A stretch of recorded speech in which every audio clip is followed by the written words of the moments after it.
கள்ளக்குறிச்சி மாவட்டம் உளுந்தூர்பேட்டையில் வெளுத்து வாங்கிய கனமழை காரணமாக 126 அடி உயர அதிமுக கொடிக்கம்பம் சாய்ந்து விழுந்தது. கூடுதல் தகவல்களை செய்தியாளர் ஸ்ரீபாலாஜி வழங்க கேட்கலாம். ஸ்ரீபாலாஜி வணக்கம், மேலும் தகவல்களை சொல்லுங்க.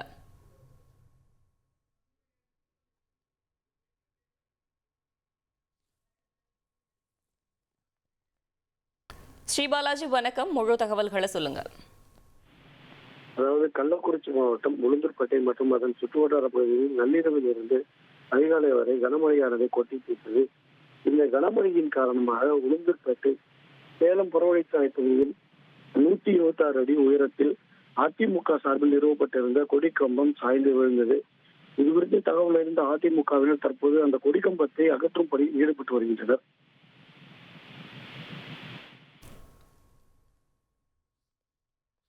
தகவல்களுக்கு நன்றி ஸ்ரீபாலாஜி. உங்கள் தந்திவன் தொலைக்காட்சியில் கணபதியே வருவாய் தினமும் காலை 7 மணிக்கு காணத் தவறாதீர்கள்.